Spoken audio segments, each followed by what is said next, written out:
Hey YouTubers, I'm Nanette, Grandma Nan, your social, philosophical, poetic commentator, and I just had to come back and say one more word before I take the magnificent flip camera up to the greenhouse. I just wanted to say, well actually I just wanted to take another hit, and so you're a good excuse for me to take a hit before I go. So I thought I'd talk to you while I take another hit. How about this? Grandma Nan's Rehabilitation Center. Grandma Nan's Rehab Center, huh? How's that? And no alcohol. I don't even like people who like alcohol, even if they don't drink, because the attitude of alcohol drinkers is so not to my liking. They're not happy people as a general rule. They're really depressed, and that's what alcohol does to you. It depresses you. So I don't like to be around alcohol people, and whenever I have, it's probably been the closest to being beaten that I ever have, is over alcoholic people. So, but before alcohol that killed my father, alcohol and tobacco killed my father in a very bad way, but before that happened, I was just thinking, is that sugar ate his teeth, and when he had them pulled and replaced them with a plate, he could no longer blow his trumpet and his saxophone. He was a musician, and it killed him inside, to where he became a very angry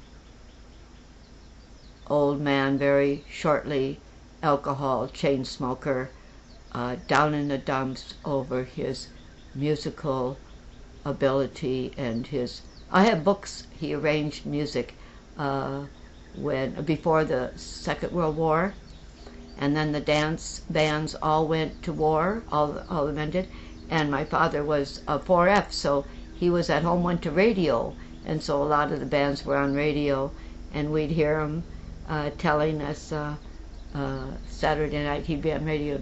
He'd do his first number, and then he'd introduce the band, and then he'd say, "Good night, kids," and that was when my sister and I had to go to bed, and we couldn't stay for the whole show. But I'll never forget how great it was when my dad could still play his music. So sugar killed him.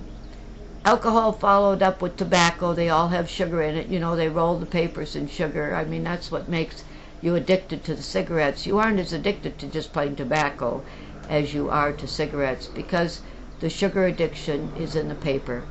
So there's so much to learn. You just don't get 74 without learning something. How could you? So I want to talk to grannies out there. Where are they? Come on, grannies. Let's get on here and have some decent conversation. So far all I've seen is giggling children putting their granny on and not really giving her an eyeball of what it's like. So put your granny in front of Grandma Nan and give her a few videos of me and let her get the idea of what it's like, and show her the Logitech camera and how it fits right here so you can do this, and let her look at it and talk to herself in the mirror. Show her how to do it herself. She doesn't need all that audience giggling around and acting stupid. Come on, kids. Give Granny a chance. Do it right. I feel blessed that my family stuck me in front of YouTube and did this to me. It gave them a chance to go do something else, and it gave me a soapbox for my storytelling. I made a fiction. I don't know too much about fact. I might throw it out there like it's fact. I might even believe it's fact. But it could be fiction. My husband says, rather than to call me a liar, he says, you just think in fiction. And I guess that's true. When you're a writer, you do that. I wonder if Janet Ivanovich does that.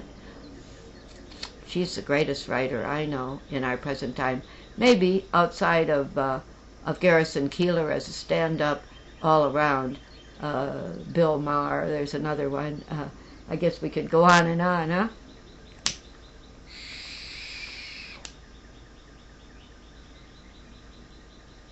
that drew like an empty pipe.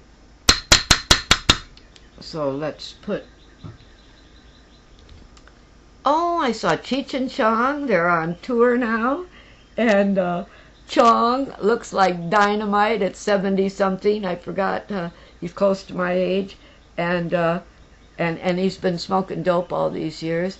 Where Cheech has been involved in alcohol. He's a beer drinker. He complains about it.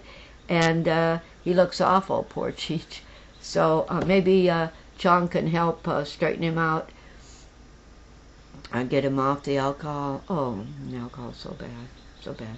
So, where are we? We're at a hit at 5 minutes.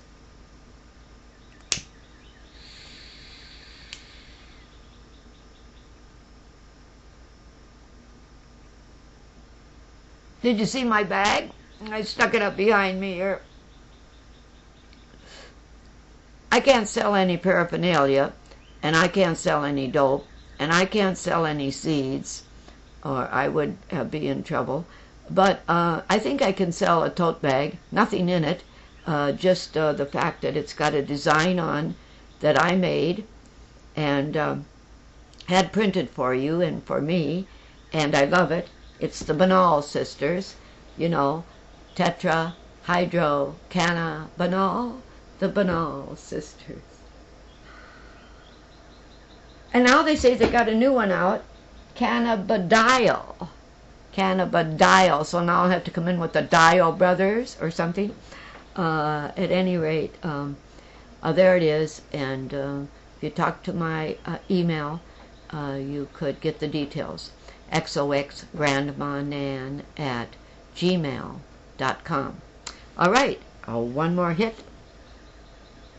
And then it's packing up the golf cart and heading up to the greenhouse for me.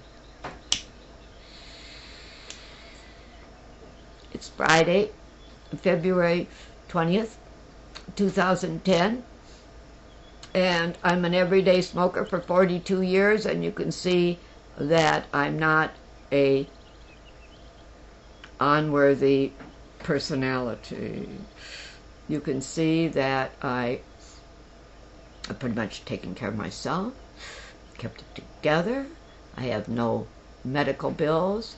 Haven't been to the hospital, haven't been to a doctor except to get my certificate in years now. I've been so amazed. I've just been getting better and better and better. When I was in my 20s, I couldn't walk. I'd go walking down to the grocery store 2 blocks away, and a block away I'd have to sit on the curb for a minute because I just couldn't walk. And then I would get up and try again. Well, I wasn't aware that I had all these problems. One of the greatest that made the hump come, and had I known, I don't know what I would have done, but I would have done something maybe had I known that I was going to get a hump. But I have 3 smashed bones there that caused the hump, and I have no idea how those bones got smashed. I remember trying out a skateboard once and falling, but those bones hurt before that, so I can't put my finger on it. Anyway, it's one of the major problems that's caused everything else to happen, is those smashed bones. But there was the sensational polio epidemic in the 40s, and that's where the morphine came from. That siege, doctor prescribed. That was really hard to take because I had no idea I was a drug addict until I saw that movie, and it's time to go already. So there you are. A little more details I shouldn't have told you. And I'm your storyteller. I think in fiction, none of it's true. It's all bullshit. And have another pipeful on me. And love those that take care of you, and take care of those that love you. And see you next time.